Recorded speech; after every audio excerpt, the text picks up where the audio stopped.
Project management KMB401।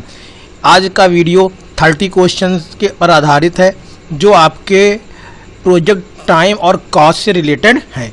तो पहला question हम देखते हैं, the process of forecasting or approximating the time and cost of completing project deliverables is called. क्या कहेंगे उसको? बजटिंग, प्रिडिक्टिंग, एस्टिमेटिंग या प्लानिंग। तो देखिए प्लानिंग तो कह नहीं सकते क्योंकि प्लानिंग के में आती ही नहीं है। बजटिंग भी नहीं कहेंगे क्योंकि बजटिंग एक फाइनेंशियल प्रोसेस है। यहाँ पर पूछा जा रहा है आपसे जो क्वेश्चन कंप्लीशन ऑफ प्रोजेक्ट से रिलेटेड। तो प्रोजेक्ट से रिलेटेड जब कभी भी क्वेश्चन पूछा जाए जिसमें टाइम और कॉस्ट से रिलेटेड आपसे फोरकास्टिंग पूछी जाती है तो वहाँ पर जो आंसर होगा आपका वो होगा एस्टिमेशन और यहाँ पर होगा आंसर एस्टिमेटिंग। तो पहले का आंसर सी है, एस्टिमेटिंग।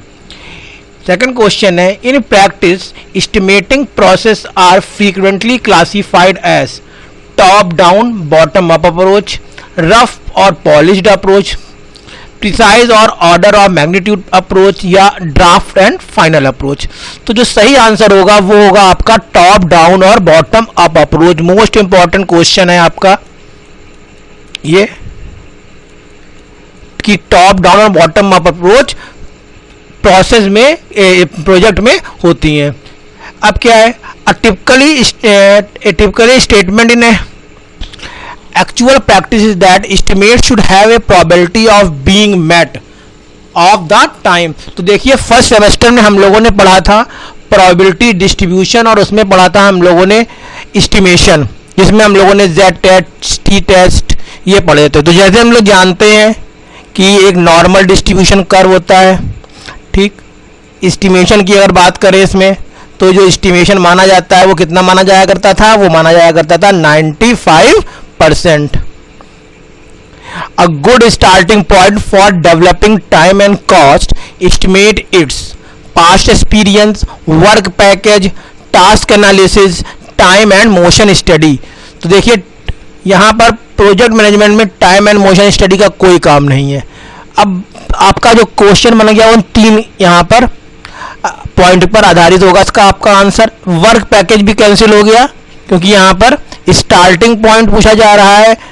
तो स्टार्टिंग पॉइंट किस पर डिपेंड करेगा? वो डिपेंड करेगा पास्ट एक्सपीरियंस के ऊपर।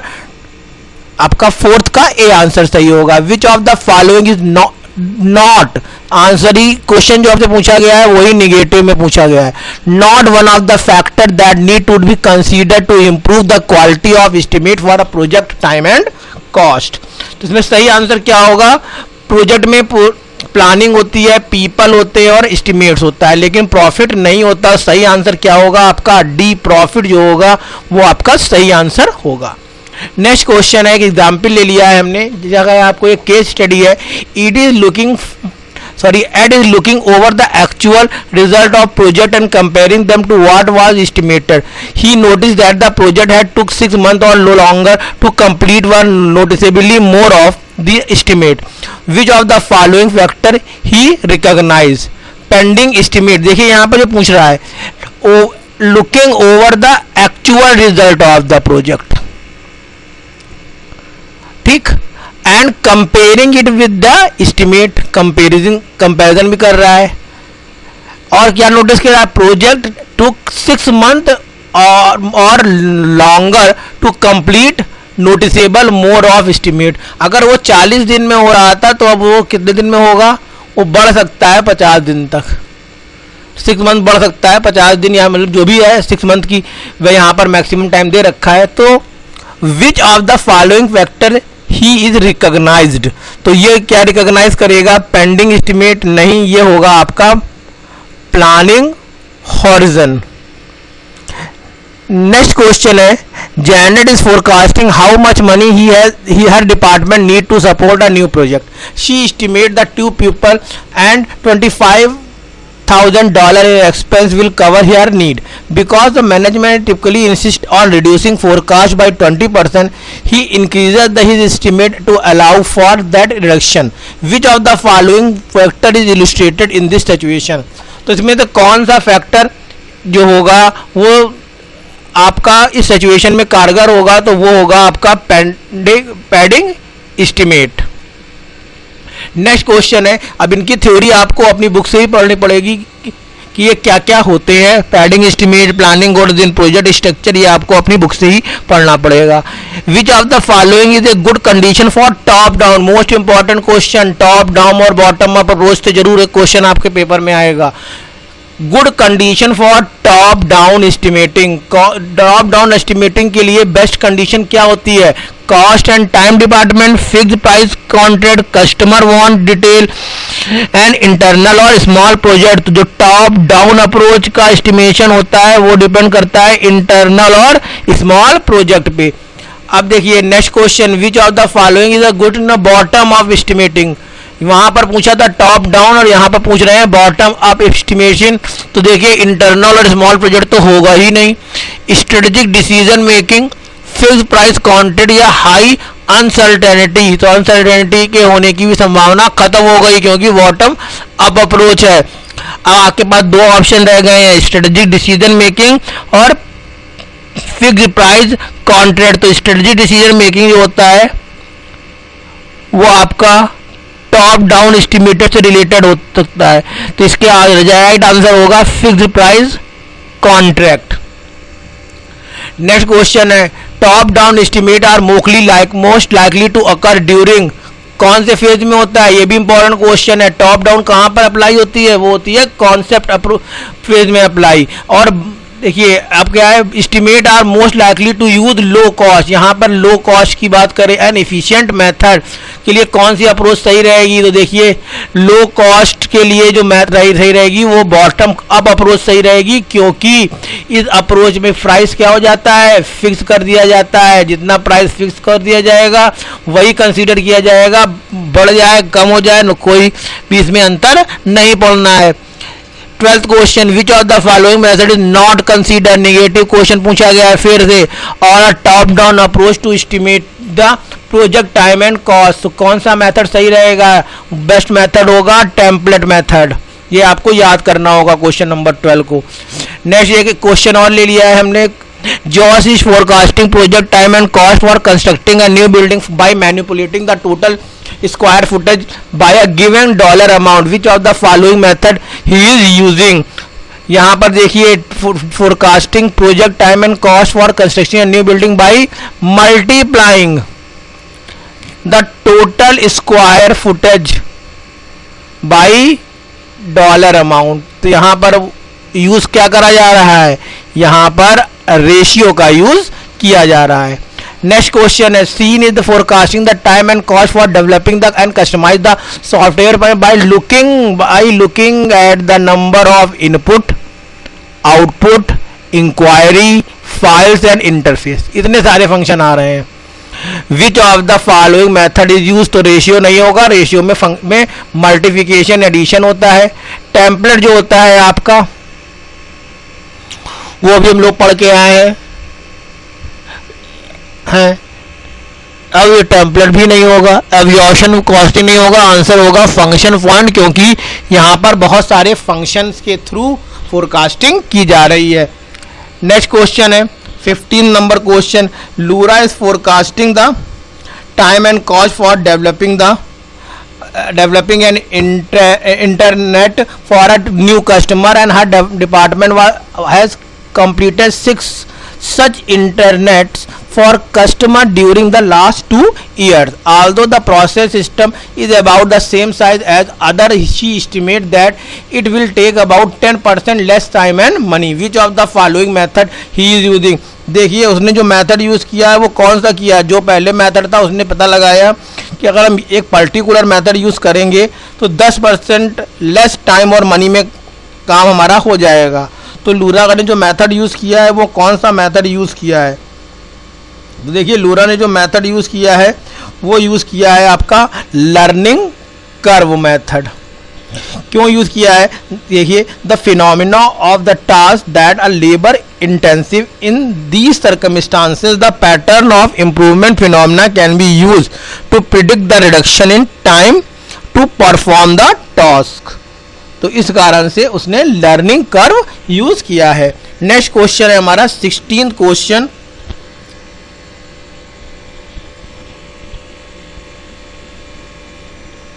16 क्वेश्चन है, learning curve are most likely to apply in a situation where most of the cost are, कैसी कॉस्ट होगी, लेबर कॉस्ट होगी, वहां पर लर्निंग कर्व सबसे ज़्यादा अप्लाई होता है, क्योंकि ये टाइम के परफॉर्मेंस पर डिपेंड करता है और टाइम का जहां मैटर आता है वहां पर लेबर कॉस्ट जनरेट होती है। नेक्स्ट है, which of the following is not one of the bottom up approach to estimate the project time and cost. तो इसका सही आंसर क्या होगा, नॉट पूछा गया है, तो लर्निंग कर्व जो है वो तो टॉप डाउन अप्रोच का है। ये कौन सी अप्रोच का है, टॉप डाउन अप्रोच से रिलेटेड है कौन, लर्निंग कर्व, इसलिए इसका आंसर होगा लर्निंग कर्व। आंसर नंबर जो सी होगा वो आपका सही आंसर होगा, ये आपका सही आंसर सी जो है ये राइट आंसर होगा। नेक्स्ट क्वेश्चन है, the approach that begin with top down and estimate the project and then refine estimate as a project is implemented is known as, कौन सा मेथड होगा, function method, template method, learning method या phase estimated method. तो देखिए, this approach begin with the top down estimate for the project and then refine estimate from the phase of the project is implemented. तो ये आपकी होगी answer phase estimation approach. 19th क्वेश्चन है, which of the following would be best method for the project where the final product is not known and uncertainty is very large। तो यहाँ पर भी क्या होगा, यहाँ पर भी आपका जो मेथड होगा वो फेज एस्टिमेशन मेथड होगा, क्योंकि ये जो phase estimation is used when the unusual amount of uncertainty surround a project, जहाँ पर अनसर्टेनिटी होती है प्रोजेक्ट से रिलेटेड वहाँ पर कौन सा मेथड यूज करना है हमको, प्रोजेक्ट एस्टिमेशन मेथड यूज करना है। देखिए 20th क्वेश्चन देखते हैं, the accuracy of top down estimate will typically be in the large of, कौन सा आंसर होगा इसमें, इसका आंसर नंबर सी 20% से और -20% to +60%। The accuracy of bottom up approach के लिए क्या होगी, देखिए जैसे टॉप डाउन के लिए क्या थी -20 +60, उसी तरीके से जो हमारी बॉटम अप अप्रोच है उसके लिए क्या होगी, उसके लिए होगी हमारी -10 और +30। The cost of prepare bottom up estimate will typically run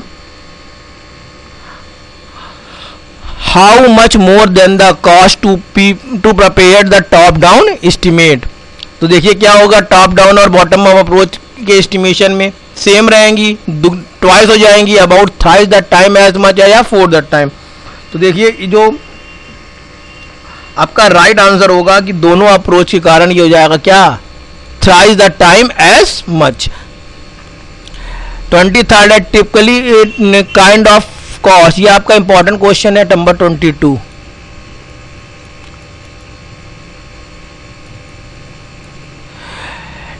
typically kind of cost found in a project include, कौन सी कॉस्ट प्रोजेक्ट में इंक्लूड होती है। तो देखिए इसका राइट आंसर क्या होगा, direct cost, project overhead cost, general administrative cost या तीनों। तो देखिए तीनों ही कॉस्ट जो है ये रहती हैं, इसका राइट आंसर होगा D, A, B and C are included. Project cost are typically viewed from all the following except, कौन सी कॉस्ट इसमें प्रोजेक्ट कॉस्ट नहीं है बताना है आपको। देखिए तो देखिए शेड्यूल्ड, संक, एक्चुअल या कमिटेड। तो शेड्यूल कॉस्ट लगती है, एक्चुअल कॉस्ट भी लगती है, कमिटेड कॉस्ट भी लगती है, लेकिन संक कॉस्ट जो है वो नहीं है, इसलिए राइट आंसर आपका होगा संक कॉस्ट जो है वो प्रोजेक्ट की कॉस्ट नहीं है। ये भी एक इंपॉर्टेंट क्वेश्चन है, which of the following would be considered as a direct project cost. तो लेबर, मटेरियल या इक्विपमेंट, इनमें से कौन सी कॉस्ट जो होगी वो आपकी होगी। तो देखिए लेबर भी है, मटेरियल भी है और इक्विपमेंट भी है, इसलिए आंसर होगा इसका डी, डी ऑप्शन सही होगा इसका। A, B and C are considered direct cost. 26 question है हमारा, which of the following is not of the recommended guideline for developing useful work package estimates. Estimate should be made by those responsible for the work, ये सही है बिल्कुल। Use several people to estimate the same work, सही है। Estimate should be based on normal condition, ठीक। Estimation include normal level of contingency, ये देखिए गलत हो रहा है आपका, नॉर्मल लेवल ऑफ कंटीजेंसी यहाँ पर नहीं होगा, सही ऑप्शन होगा यहाँ पर D option. Company like Boeing, Kodak and IBM are usually which of the following for improving the estimate process? Adjusting time based on individual forecasting ability, benchmarking using experience of other company and using time or motion study, creating historical database by of previous year। तो देखिए ये जो बड़ी बड़ी companies हैं ये क्या करती हैं, पुराने डेटाबेस की हेल्प से अपने प्रोजेक्ट डेवलप करती हैं। नेक्स्ट क्वेश्चन है reason why the estimate time and cost are important include all of the following except, क्या होगा इसमें, जो नहीं है शेड्यूल वर्क भी है नहीं। Revise the reason why the estimate cost are important includes all of the following except schedule work, determine how long the project should take, the cost, develop, cash flow need. तो इसका सही answer होगा all of the above of valid reason. ये सारे reason कैसे हैं, valid reason है, कोई भी इसमें चीज़ें आपका जो कॉस्ट है वो हम छोड़ नहीं सकते हैं। 29 क्वेश्चन है in a learning curve the improvement ratio is applied to which of the following item. तो देखिए अभी हम लोग क्वेश्चन पढ़ के भी आए हैं, लर्निंग कर्व का रिलेशन किससे है, टाइम से है, और टाइम का रिलेशन किससे है, लेबर से है। सही आंसर क्या होगा हमारा, डायरेक्ट लेबर हमारा सही ऑप्शन होगा।